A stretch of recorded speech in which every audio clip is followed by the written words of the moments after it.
Bonjour, c'est Cédric Benoît. Aujourd'hui, je voulais vous parler un peu plus en détail du livre La crypto expliqué à ma mère, qui apparemment, actuellement, est dans les premiers ou deuxièmes dans les grands thèmes de l'économie, les premiers dans les ventes.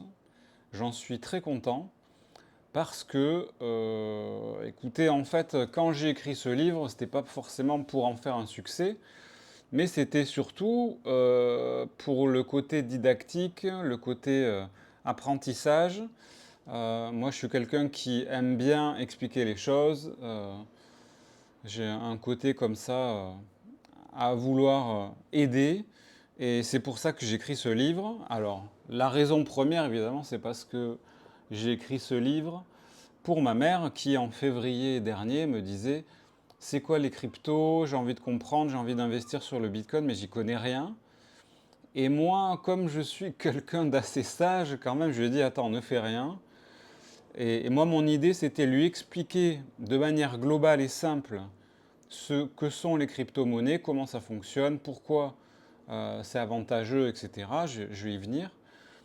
Plutôt que de lui dire investis dans le Bitcoin. Parce que si je lui dis investis dans le Bitcoin et qu'il coule le Bitcoin, ses économies sont fichues. Et le principal responsable, ça va être moi. Et j'ai pas envie que ce soit moi.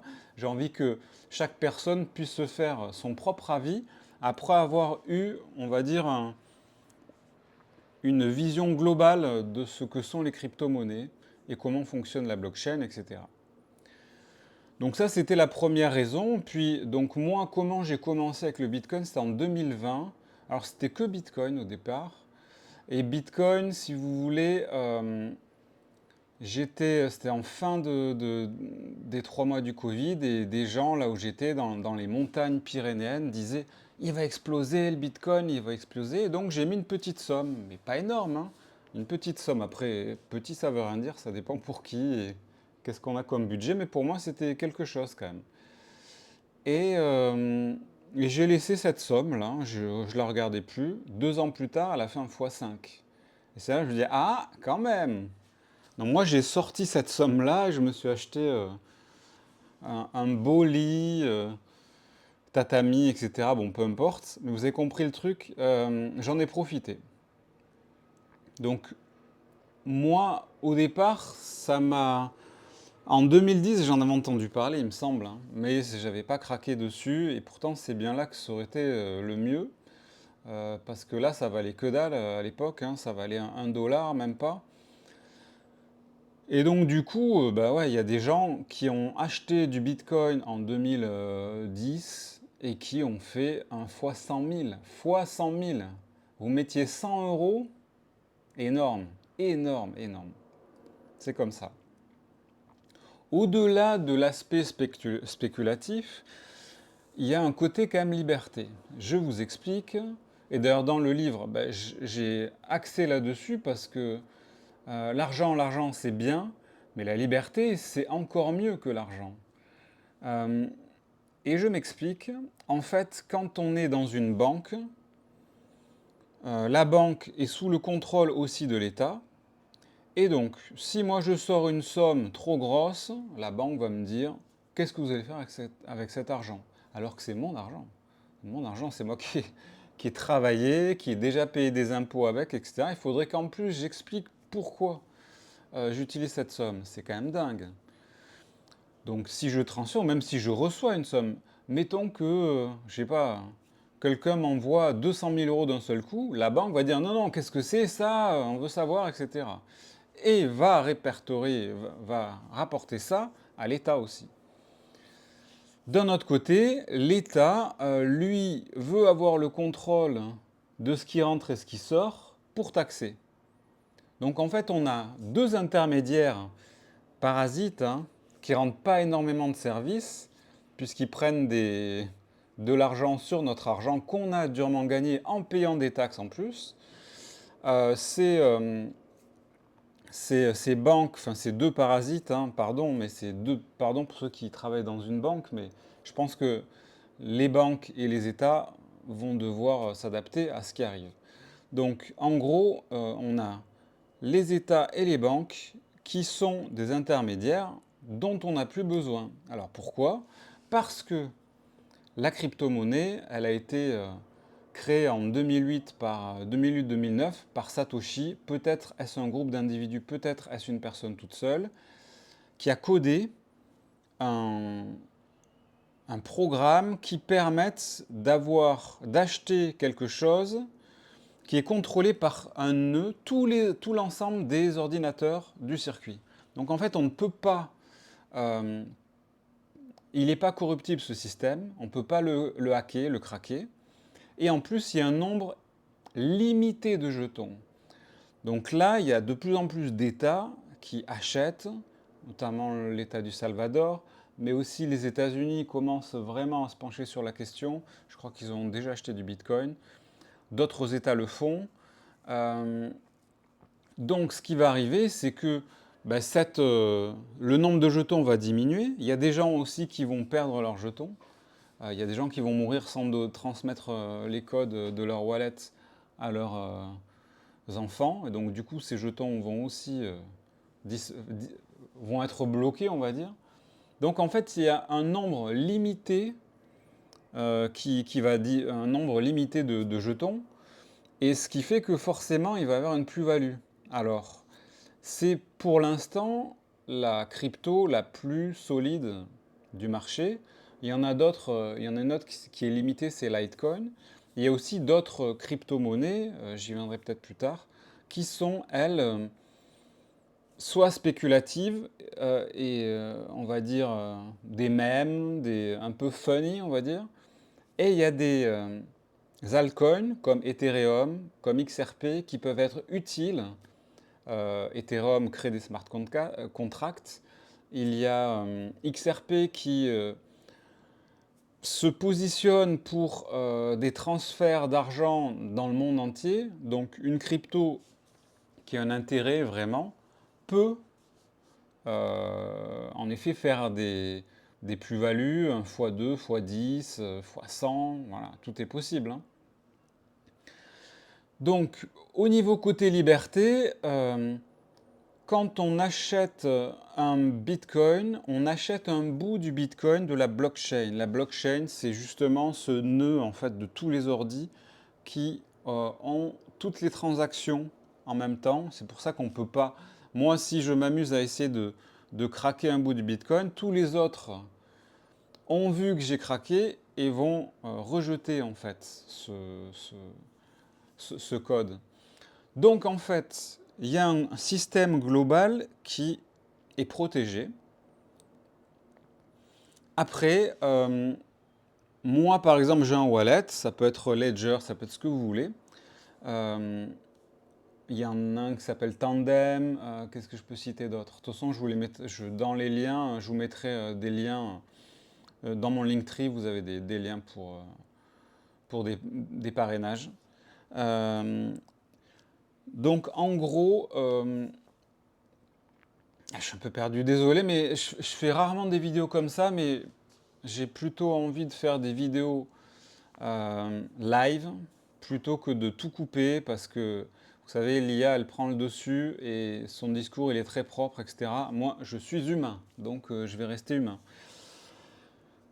Donc en fait, quand on achète le Bitcoin, on achète un bout du Bitcoin et quand on a un wallet personnalisé, pas quand on achetait dans une banque, hein, quand on met ces bitcoins dans un wallet personnalisé, comme Ledger, Tandem, etc., eh bien, on a un bout du code de la blockchain. Donc ça nous appartient vraiment. Il n'y a ni les États, ni les banques ne peuvent nous dire « Ah, vous n'avez pas payé ci, vous n'avez pas payé ça, ça c'est à moi et je le prends. » Et aujourd'hui, en fait, on voit quand même qu'il y a une inflation, mais galopante, de toutes les monnaies d'ailleurs. Hein. Ce qui fait qu'à un moment donné, il y aura sûrement un retournement et peut-être un switch vers la crypto-monnaie qui, elle, est sans état. Elle va pas être dévaluée, elle va au contraire, en tout cas le Bitcoin, il peut pas, puisque lui, il y aura de plus en plus de gens qui se sont dessus. C'est un peu comme une valeur refuge, c'est l'équivalent de l'or, mais en numérique. Donc, si vous voulez, quelqu'un qui met de l'argent en Bitcoin aujourd'hui, eh bien, à long terme, alors je ne suis pas conseiller en investissement, mais en tout cas, bon voilà, c'est ce que je fais. Il est sûr de gagner de l'argent parce que les États, les grands groupes comme BlackRock s'y positionnent. C'est pas pour perdre de l'argent qu'ils se positionnent là-dedans. C'est vraiment pour gagner de l'argent et protéger leurs biens qui sont sinon sous la dominance des États et des banques et sous l'inflation. Donc là, il y a un côté vraiment important. Après, bah, c'est un marché qui est fluctuant, ça c'est sûr, et il faut avoir le cœur bien accroché. Il faut aussi bien se dire que chaque fois qu'on investit dans le Bitcoin ou d'autres crypto-monnaies, pour les plus aguerris, l'idée c'est de mettre des sommes qu'on est prêt à perdre. Alors évidemment, on n'a pas envie de les perdre, mais par exemple, si je gagne allez, 2000 et que je mets 10% tous les mois là-dedans, que ça peut me faire un fois 100, eh ben, le risque en vaut peut-être un peu la chandelle. Si par contre, ben, j'ai pas mes besoins fondamentaux, j'ai beaucoup de dettes, etc., je vais peut-être pas faire ça, évidemment. Mais si j'ai un petit plus, euh, eh ben, en fait, les holders, ce qu'on appelle investir à long terme et garder, va être le plus payant. Il y a quelque chose qui a été réalisé, c'est un test entre quelqu'un qui trade, donc un humain qui trade, c'est-à-dire il va choisir des... Tiens, là j'achète, là je revends, là j'achète, là je revends. Le problème c'est qu'il est humain et qu'il a des émotions fortes. Alors des fois quand le cours monte, il va acheter par peur de perdre quelque chose qu'il pourrait gagner, alors que c'est le pire moment pour acheter. Et à d'autres moments, il va revendre quand tout coule, parce qu'il est dans le court terme, alors que dans le long terme, bah, ça va remonter. Dernièrement, il y a une semaine, il y a eu une forte baisse du Bitcoin et de toutes les cryptos. Il suffisait de rester positionné et c'est en train de remonter. Donc à long terme, un holder, ce qu'on appelle, va sûrement gagner. Et d'ailleurs, il y a beaucoup de gens qui ont fait énormément d'argent. Quelqu'un qui investit par exemple 10 euros toutes les semaines depuis le début du Bitcoin, il est multimilliardaire. Ça, c'est évident. Donc là, voilà, après, c'est pour moi, comment je le prends, ce marché de la crypto.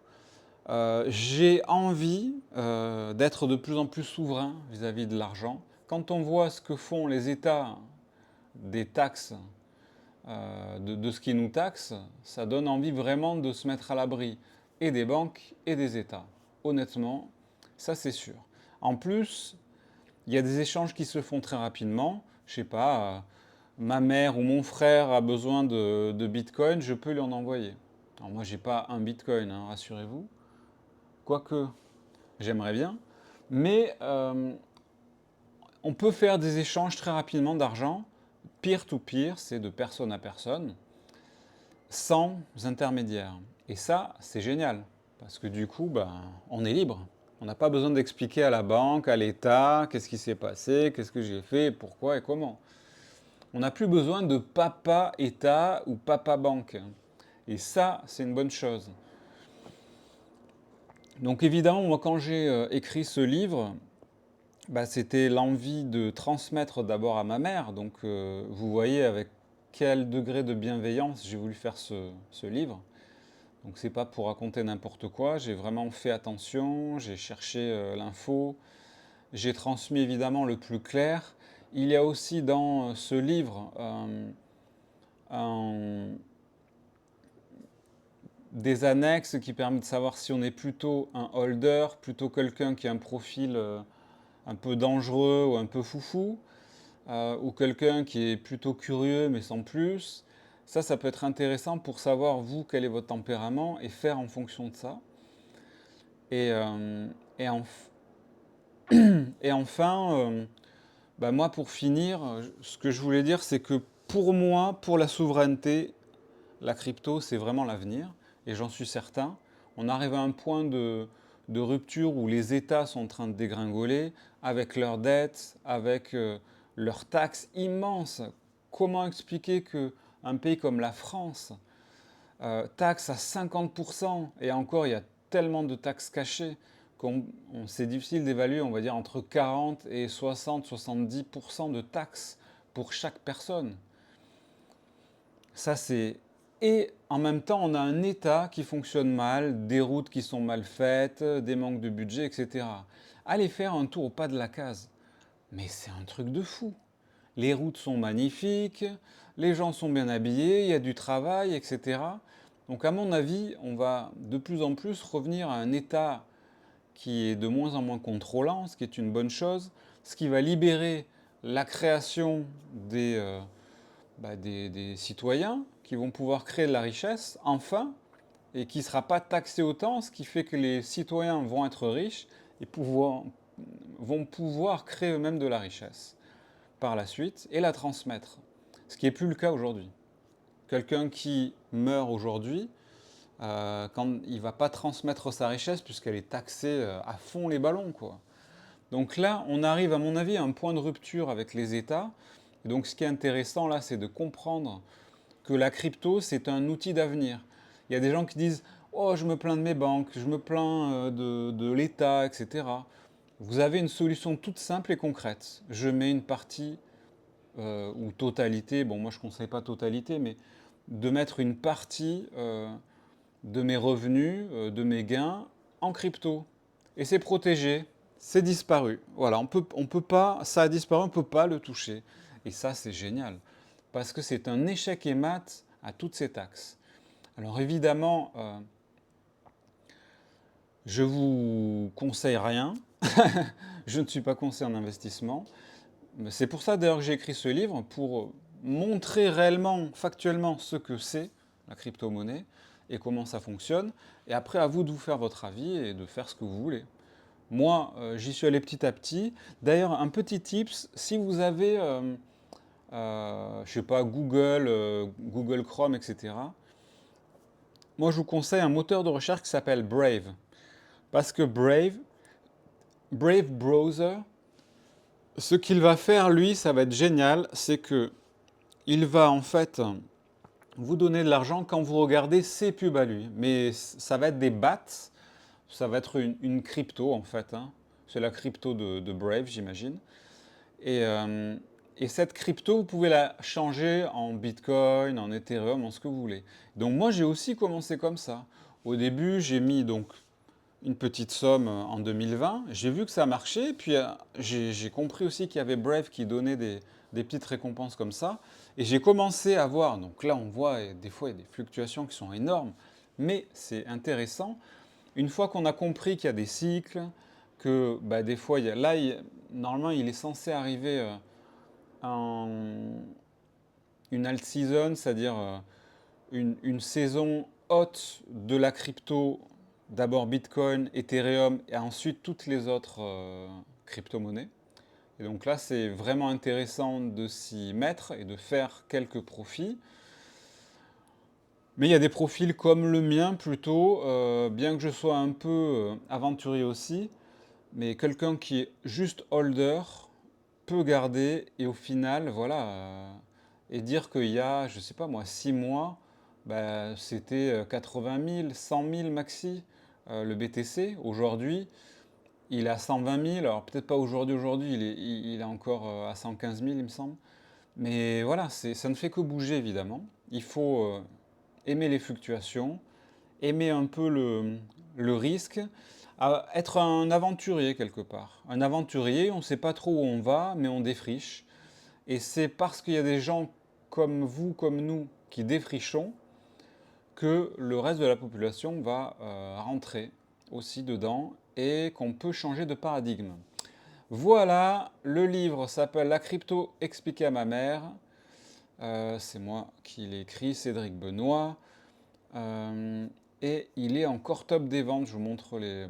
Je suis très content. Et surtout, je suis très content parce que ça peut changer la donne pour beaucoup de gens qui ne connaissent pas les cryptos. Merci à vous pour votre écoute. N'hésitez pas à vous abonner, à liker, à commenter. faire des commentaires, me poser des questions de vidéos que je pourrais faire par la suite. Merci à vous. Au revoir.